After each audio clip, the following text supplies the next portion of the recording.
You can feel great every single day of your life. In our first episode, I revealed numbers 11 through 7 of how to feel great every single day of your life, all day long at a consistent level. And numbers 6 through 1 I'm going to reveal today. And once you put all these things together, I guarantee you get up to a new baseline energy level in your life at an 8 or higher. 8 will be your new baseline. If 1 is I have no energy, I'm exhausted, I don't want to be a part of the day, I just want to bury my head under the blankets today. And a 10 is I'm feeling pretty good. I'm feeling amazing, actually. And I love getting out of bed and I want to engage the world. And it's just colorful and rainbows and sunshine and ponies and unicorns and gold and all of that. Then if you can get up to an 8+, and not an obnoxious energy, but a real positive, good strength in your life. So let's just jump right into this. I can't wait to serve you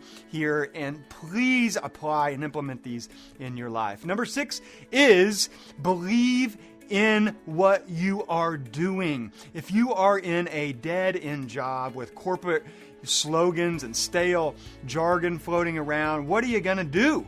Well, I remember Steve Jobs, who was the CEO of Apple, saying, every morning for 33 years, I look straight into the mirror and I ask myself one question.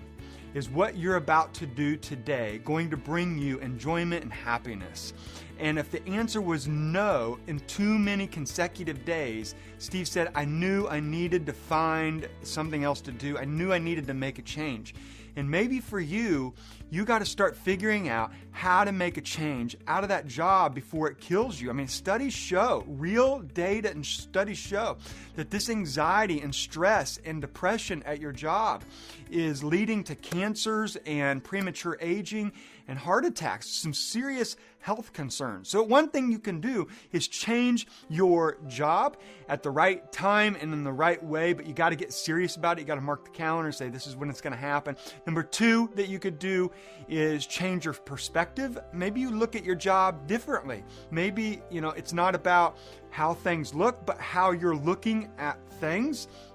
And maybe it is about how things look, but you can always change your perspective in the moment, even if your job's pretty crummy, and at least do that until you get out of the job. So change your perspective. You could write down a few strategies. One might be you write down 10 things that you're appreciating about your job currently. Do they pay you? Do they pay you on time? Are those things that you appreciate? Do they provide an office space? Whatever it is that you appreciate, write those 10 things down and just look at that list every now and then. Say, I do kind of appreciate what's going on here. 2 is you could create a fun, meaningful project at work that lights you up, that gets you excited. You come home and say, I get to work on this today, and I get to help with this and serve here. And that's really taken off, and it teaches you about yourself, and you get to contribute in ways that you're passionate about. A 3rd thing that you could do by changing your perspective is you could literally start a side business and begin something that you're passionate about and pour your heart and energy to it after you pour your heart and energy into your work, and be faithful to your work that way. So believe in what you're doing and believe in yourself. So many people that I coach are really hard on themselves, and they're just carrying the weight of the world on their shoulders. They got these demons from their past that they're fighting, and their doubts of the present and future, and their concerns about the future. And when you feel overwhelmed with the demons and doubts, you are going to be energyless. You're going to plummet your energy. And you can level up your energy if you believe in what you're doing and believe in yourself. When you do that, you will have a sea of energy in your life, in your heart. Your passions will light up. So number 6 is believe in yourself, believe in what you're doing. Number 5 is this: buzz the meridian points with tapping. What are you talking about, Eric? Nick Ortner wrote a book called The Tapping Solution, and it's taking the world literally by storm. And the first time that I saw this done, I literally said, what in the world is going on?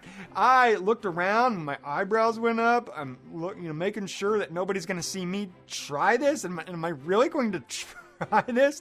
And then I heard that this tapping idea overcomes negative patterns and associations, false neuro associations in your brain, anxiety, stress, gets rid of all of that stuff. So I want to demonstrate that for you right now. What you do is you take your hands like this, kind of cup them, and you start at your ankles, and you just begin tapping all the way up your leg, past your knee, over to your gluteus maximus, and you give it a good tap back there. And then you go to your other one, and don't forget to breathe. Go all the way back up to your gluteus maximus, and then when you're done with that, you can start to feel a little bit of a buzz. You go over to your side, and you tap all the way up to your armpit, and there's a meridian point right there, and get it pretty good. Then you go over here. I mean, if you want to join me here, that would be awesome. That way I don't feel like I'm on an island by myself. I see you right there. You're laughing at me, but you can do this too, and you'll feel a whole lot better. Watch. Now you go to your hand, like this. It's kind of a bizarre sound there. You don't want to do that just everywhere, right? And now you go over to your shoulder, feel a little bit better, relax your shoulder. And then come over here. Man, I'm feeling good. I wish you'd join me, because you'd feel a whole heck of a lot better if you did this too. Go over to your shoulder, because most of the time we're not even realizing we're carrying a lot of stress in our shoulders, and it's time to just eliminate that from us. And then you go over to your back, take your hands on your back, and you start tapping your back. And lean over. If you're standing up, I'm sitting down right now. I'm going to just stay right here on camera. But you do this for a good 10 seconds, and you'll whack it pretty good to release the meridian points in your body. And the awesome thing about this is, if you're ever having neck strain, or you're breathing shallow, or you feel like you're carrying weight on your shoulders, or you're worried, tapping has been demonstrated to help all of that stuff. And here's how. You literally have emotions and an energy flowing and an energy path throughout your body, but that energy path can be affected by negative thoughts and anxiety and stress and criticism, depression, all these news that comes into your mind, which is why you got to be careful about what you're watching on television.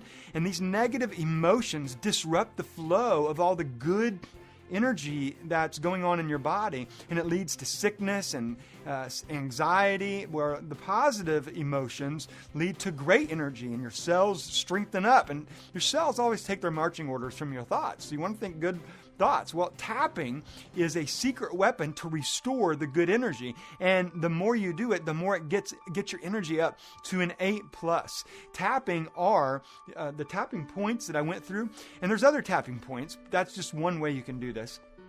The tapping points are your acupressure points, and those are all over your body. And when you do that, it stimulates the body's energy system, and the neurons connect, and it builds healthy associations with your neurons. If you try this, you will never go back. I do this every time before I speak. I do this before I come on camera. I do this before a big date with my wife. I do this every single hour that I'm working on a book or video production or a blog post or anything.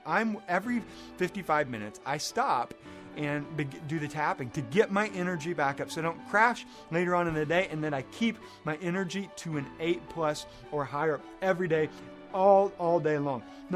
That's number 5. Number 4 is this. Breathe more deeply. The body and the brain need oxygen, and the better breather you are, the more oxygen will get into your brain and all over through your body. And yes, there is poor breathing methods and manners, and there's really good productive ways to breathe. And most people are breathing in shallow ways where their chest is expanding, but that literally leads to anxiety and stress. And we're never taught this really in schools, whereas diaphragmatic breathing is where your abdominal, or if I turn like this, abdominal deep breathing, where you breathe in through your nose. And I do about a 4 or 5 count, where I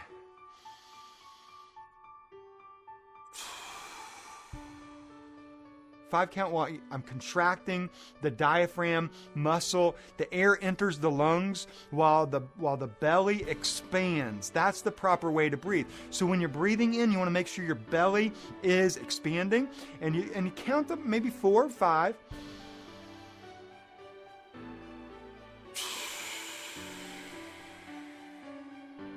Try that. Don't you feel better when you try that? And breathe, exhale out for a 4 or 5 count. Every single hour I do this 10 times. Just breathe 10 times like that.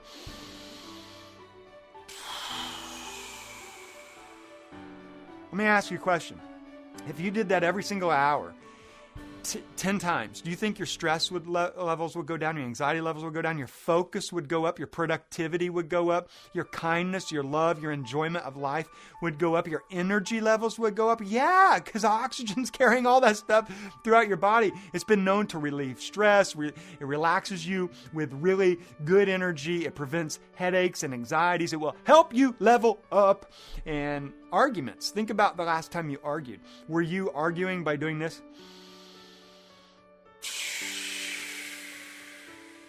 You're a jerk. You're so mean. Hang on, let me breathe. No, we have shallow breath when we're arguing. We're holding our breath. We're furious. We tense up.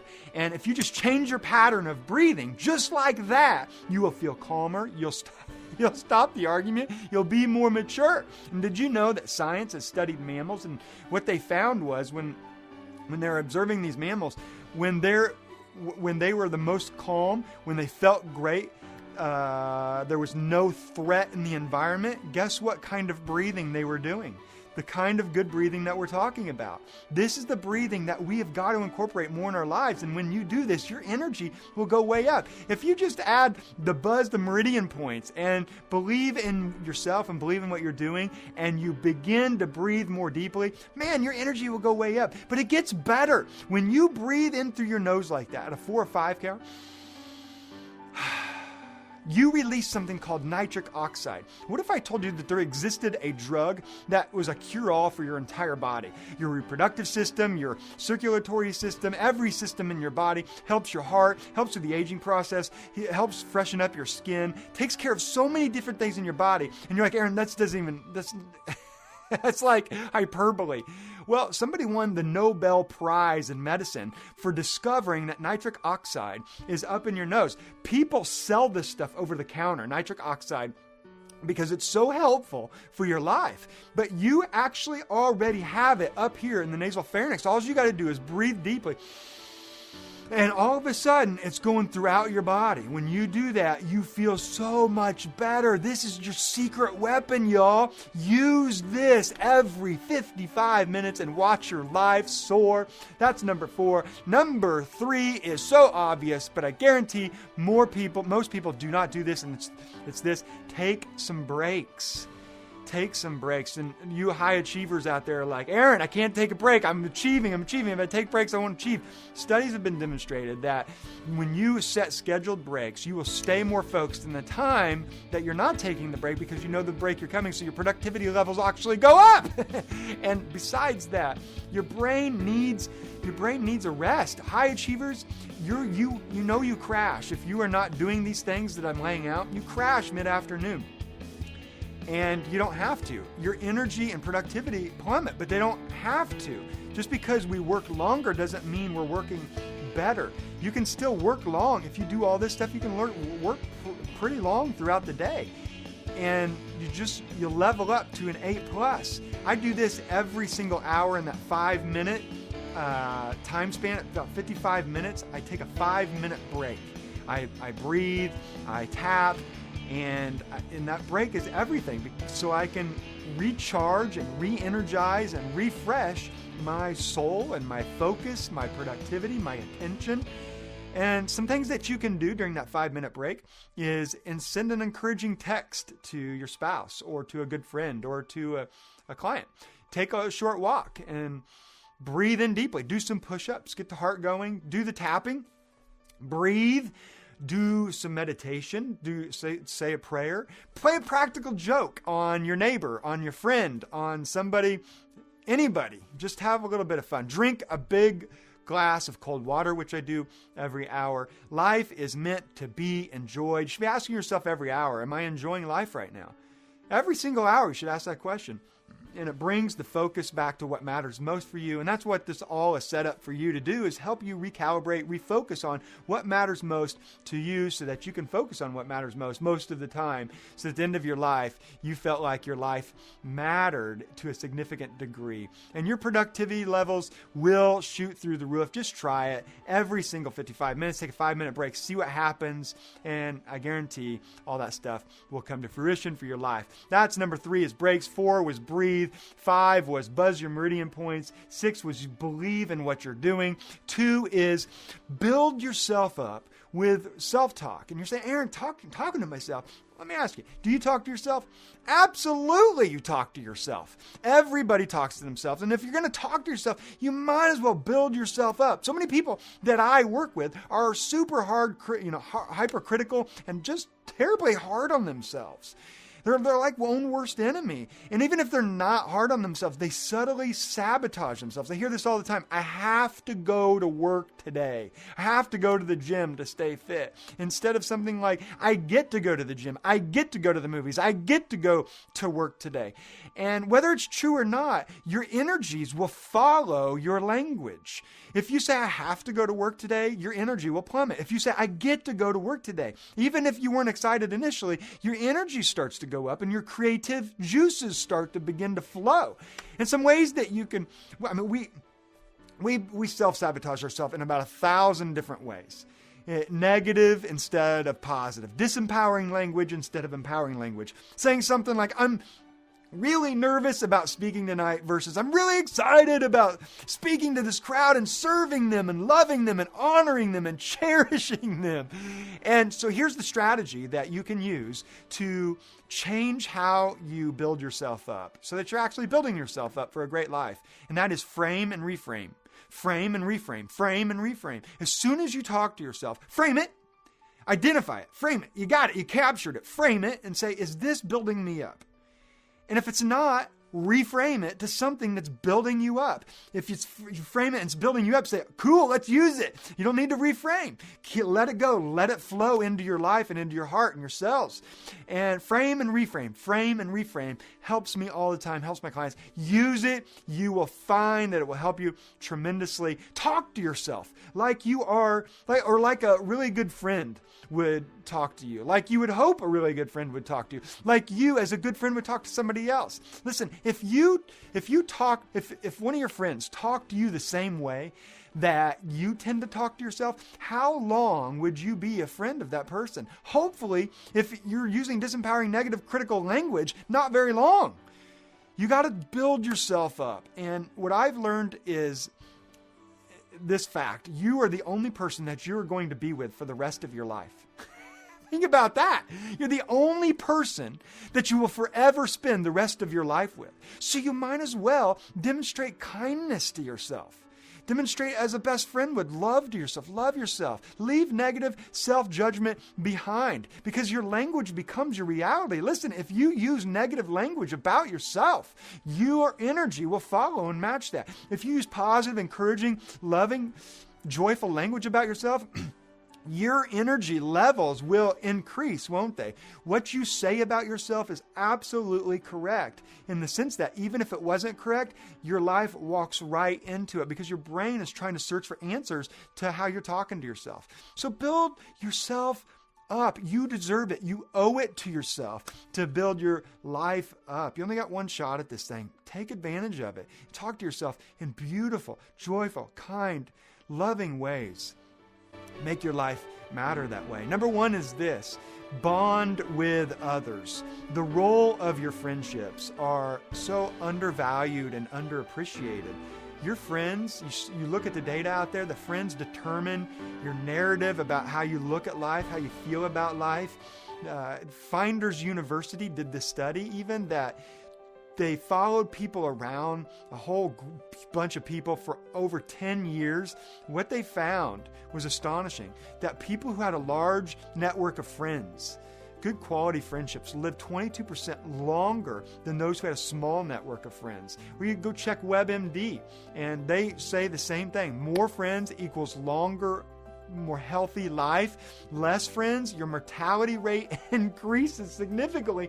Almost, they found, to the level if you smoked all the time. That's powerful. We gotta appreciate our friends more. Your friends care about you. You care about your friends. Invest in your friends. Take some time right now to call one, to text one, to be loving. Play a practical joke on them. There's 3 ways that you can bond with people, whether they're your friends or not. not, because bonding is where it all happens, where we're vulnerable, where we connect with another human being. Some real sparks and magic happen at the cellular, brain, physiological, psychological levels. So bond with people. Number one kind of person is energy vampires, those who suck the life right out of you. And Aaron, you're like, how do I bond with them? What are you talking about? Every blog post out there, it seems like, every article, even sophisticated, educated arguments say avoid these kinds of people. I'm not in that camp. Sorry. I think that everybody needs our love. We need to serve everybody on the planet. We need to demonstrate kindness and care to even these people. So I say yes, be around them. However, take care of yourself. Make sure your energy is not completely drained. Go in there with the right mindset to serve and to love, and just to know that their negativity and their hypercritical attitude about life, their pessimistic view of life, can be changed. You don't have to change it, but just know that there's hope for them. And if you care for them, better things will be in their future and in your future too, because you're the kind of person that demonstrates love and care. So energy vampires, just be careful of them, because they will suck your energy dry if you're not careful. 2 is energy firemen or firewomen, and I think in terms of people who are super positive and kind.